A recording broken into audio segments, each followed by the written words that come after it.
Hello and welcome to my kitchen.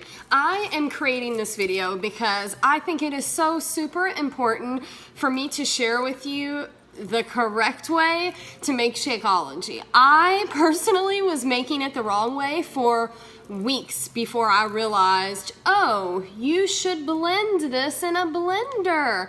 I was just putting my Shakeology, my ice, my water in a cup and shaking it up and chugging it that way. And you know what? That's totally okay if that's what you want to do, because that's how my husband drinks his. He just shakes it up with ice and water and out the door he goes. But I'm going to share with you my favorite way to make Shakeology. Okay, first I add some ice. And I would say 1 to 2 cups of ice.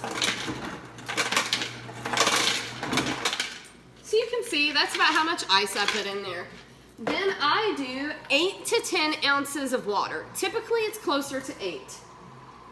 You can also do almond milk, but just remember, if you do almond milk, whew, that's 10. If you do almond milk, you need to make sure that you count it as a yellow whenever you're tracking things. So I do that, then I add, and this might gross some of you out, but spinach has no taste. So I add a green container of spinach, or we have something called powdered greens that you can purchase from Beachbody, and you can add that to your shake if you'd rather do that.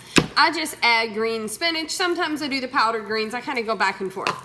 Now, if you want at this point, you can add a purple container of fruits.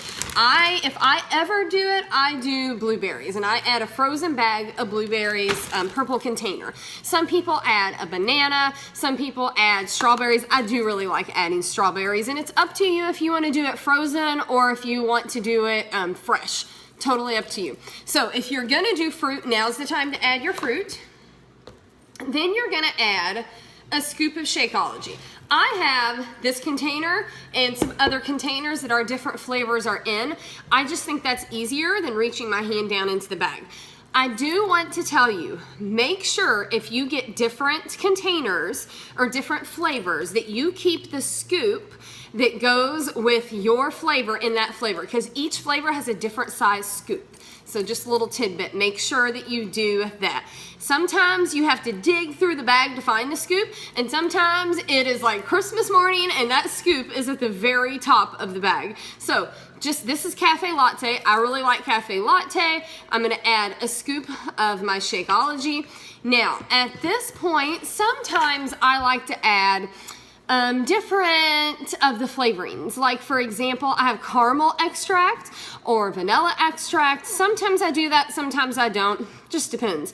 If I'm in a hurry, I do this exactly, and then I blend it. So now I'm gonna put it in the blender. I am gonna blend it for less than a minute. I like to kind of watch for the color to change, and then I know that it's blended well enough. And then it's kind of like a milkshake. I like it the consistency of a milkshake. Some people like it thinner, thicker. That's something that you can play around with. But let me know if you have any questions coming from someone who made it wrong for so long and did not enjoy it. Once I learned, oh, you're supposed to blend it, and oh, you can put other things in there. Peanut butter is something else. If you think it has a chalky or a vitamin taste to it, add a spoonful of peanut butter. And when I was starting, I added a heaping spoonful of peanut butter to mine. So if you're doing it this way, the ice and the water are nothing. If you add milk, that would be a yellow container. Have a green vegetable. If you add a fruit, that would be a purple. And your Shakeology is a red. Simple as that, guys. Let me know if you have any questions at all.